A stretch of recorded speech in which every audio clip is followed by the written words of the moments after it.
ನಮಸ್ಕಾರ ಮಕ್ಕಳೇ. ಇವತ್ತು ಪಂಚತಂತ್ರ ಕಥೆಯ ಮತ್ತೊಂದು ಕಥೆಯೊಂದಿಗೆ ಬಂದಿದ್ದೇನೆ. ಕಥೆಯ ಹೆಸರು ಉದರ ಸರ್ಪ ಮತ್ತು ವಲ್ಮೀಕ ಸರ್ಪ. ಏನಿದು ಕತೆ ನೋಡ್ಕೊಂಬೋಣ. ಒಂದು ಸುಂದರವಾದ ಗ್ರಾಮ ಇರುತ್ತೆ. ಆ ಗ್ರಾಮದಲ್ಲಿ ಒಬ್ಬ ಬಡ ಬ್ರಾಹ್ಮಣ ವಾಸ ಮಾಡ್ತಿರ್ತಾನೆ. ಅವನಿಗೆ ಒಬ್ಬ ಮಗ ಇರ್ತಾನೆ. ಆ ಮಗನಿಗೆ ಬಹಳ ದುರ್ಬಲ ಆಗಿರ್ತಾನೆ, ಅಂದರೆ ವೀಕ್ ಆಗಿರ್ತಾನೆ. ಎಷ್ಟೇ ಆಹಾರ ತಿಂದರೂ ದೇಹಕ್ಕೆ ಬಲ ಬರ್ತಿರಲಿಲ್ಲ. ದಿನೇ ದಿನೇ ಅವನ ಆರೋಗ್ಯ ಕುಗ್ಗುತ್ತಿರುತ್ತೆ.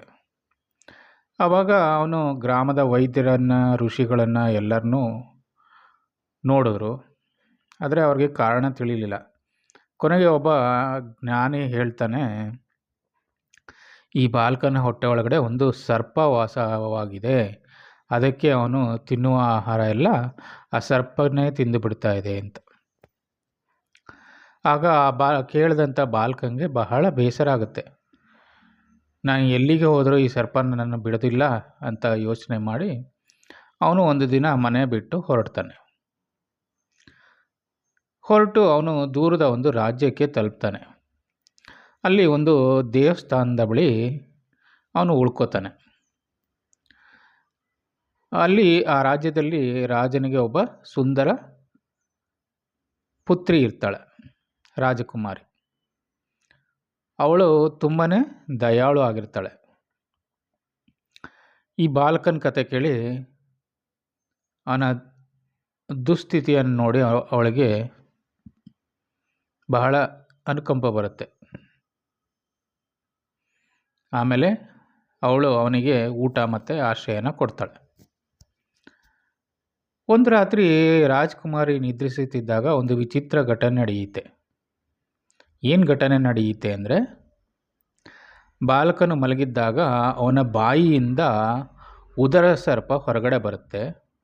ಅದೇ ಸಮಯದಲ್ಲಿ ದೇವಾಲಯದ ಹತ್ತಿರ ಒಂದು ಹುತ್ತದಿಂದ ಮತ್ತೊಂದು ಸರ್ಪ, ವಲ್ಮೀಕ ಸರ್ಪ ಹೊರಬರುತ್ತೆ. ಈ ಎರಡೂ ಸರ್ಪಗಳು ಪರಸ್ಪರ ಜಗಳ ಆಡೋಕ್ಕೆ ಆರಂಭಿಸ್ತವೆ. ಆವಾಗ ವಲ್ಮೀಕ ಸರ್ಪ ಹೇಳುತ್ತೆ, ಅಯ್ಯೋ ದುಷ್ಟ ಸರ್ಪವೇ, ಈ ಸುಂದರ ಬಾಲಕನ ದೇಹದಲ್ಲಿ ವಾಸಿಸಿ ಅವನನ್ನು ಕಾಡುತ್ತಿದ್ದೀಯಲ್ಲ ಅಂತ ಅನ್ನುತ್ತೆ. ಅದಕ್ಕೆ ಉದರ ಸರ್ಪ ಮತ್ತೆ ಉತ್ತರಿಸುತ್ತೆ, ನೀನೇನು ಮಹಾ ಒಳ್ಳೆಯವನು. ನೀನು ಹುತ್ತದೊಳಗಡೆ ಅಮೂಲ್ಯ ರತ್ನಗಳನ್ನು ಇಟ್ಕೊಂಡಿದೀಯಾ. ಅದು ಯಾರಿಗೂ ಉಪಯೋಗ ಆಗದಂತೆ ನೀನೇ ಇಟ್ಕೊಂಡು ಕಾಪಾಡ್ತಾ ಕೊಳ್ತಿದೀಯಾ ಅಂತ ಹೇಳುತ್ತೆ. ಹೀಗೆ ಎರಡು ಜಗಳ ಆಡ್ತಾ ಇಬ್ಬರು ತಮ್ಮ ರಹಸ್ಯನ ಬಿಚ್ಚಿಡ್ತಾರೆ. ಆವಾಗ ವಲ್ಮೀಕ ಸರ್ಪ ಹೇಳುತ್ತೆ, ಈ ಬಾಲಕನಿಗೆ ಬಿಸಿ ಸಾಸಿವೆ ನೀರು ಕುಡಿಸಿದ್ರೆ ನೀನು ಸಾಯುತ್ತೀಯೇ ಅಂತ ಉದರ ಸರ್ಪಕ್ಕೆ ಹೇಳುತ್ತೆ. ಆಗ ಉದರ ಸರ್ಪ, ನಿನ್ನ ಹುತ್ತಕ್ಕೆ ಕುದಿಯುವ ಎಣ್ಣೆ ಸುರಿದರೆ ನೀನು ಸಾಯುತ್ತೀಯೇ ಅಂತ ಉದರ ಸರ್ಪ ಹೇಳುತ್ತೆ. ಇವೆರಡನ್ನು ಕೇಳಿಸ್ಕೊಂಡಂಥ ರಾಜ್ಕುಮಾರಿ, ಓಹೋ ಇದಾ ನಿಜವಾದ ಸತ್ಯ ಅಂತ ಹೇಳ್ಕೊಂಡು ಮರುದಿನ ಅವಳು ಜ್ಞಾನದಿಂದ ಕೆಲಸ ಮಾಡ್ತಾಳೆ. ಏನು ಮಾಡ್ತಾಳೆ ಅಂದರೆ, ಆ ಬಾಲಕನಿಗೆ ಬಿಸಿ ಸಾಸಿವೆ ನೀರು ಕುಡಿಸ್ತಾಳೆ. ಅದರಿಂದ ಅವನ ಹೊಟ್ಟೆಯಲ್ಲಿದ್ದಂಥ ಉದರ ಸರ್ಪ ಸತ್ತು ಹೋಗುತ್ತೆ.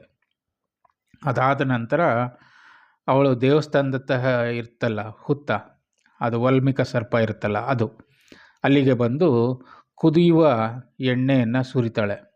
ಆವಾಗ ವಲ್ಮೀಕ ಸರ್ಪವು ಸತ್ತೋಗುತ್ತೆ. ಆಗ ಅವಳು ಆ ಹುತ್ತದೊಳಗಿದ್ದಂಥ ಅಮೂಲ್ಯ ರತ್ನಗಳನ್ನ ತಗೊಂಡು ಬಂದು ಆ ಬಾಲಕನಿಗೆ ಕೊಡ್ತಾಳೆ. ಆ ಬಾಲಕನು ತನ್ನ ಉದರದಲ್ಲಿದ್ದಂಥ ಸರ್ಪ ಸತ್ತೋದ್ರಿಂದ ಆರೋಗ್ಯವಂತನ ಆಗ್ತಾನೆ. ನಂತರ ಅಲ್ಲಿಯ ರಾಜ ಸಂತೋಷಪಟ್ಟು ತನ್ನ ಪುತ್ರಿಯನ್ನು, ಅಂದರೆ ರಾಜಕುಮಾರಿಯನ್ನು ಆ ಬಾಲಕನಿಗೆ ಕೊಟ್ಟು ವಿವಾಹನ ಅಂದರೆ ಮದುವೆನ ಮಾಡ್ತಾರೆ. ಮಕ್ಕಳೇ, ಈ ಕಥೆಯ ನೀತಿ ಏನು ಅಂದರೆ, ಶತ್ರುಗಳು ಕೋಪದಲ್ಲಿ ತಮ್ಮ ರಹಸ್ಯವನ್ನು ಬಿಚ್ಚಿಡ್ತಾರೆ. ಜ್ಞಾನ ಮತ್ತು ಧೈರ್ಯ ಇದ್ದರೆ ದೊಡ್ಡ ಸಮಸ್ಯೆಗಳನ್ನು ಪರಿಹರಿಸಬಹುದು. ಎಚ್ಚರಿಕೆಯಿಂದ ಕೇಳುವವರು ಯಶಸ್ಸನ್ನು ಪಡೆಯುತ್ತಾರೆ ಅಂತ ಈ ಕಥೆಯ ಸಾರಾಂಶ ಮಕ್ಕಳೇ. ಅಂದರೆ ಹೇಳೋದಿಷ್ಟೇ,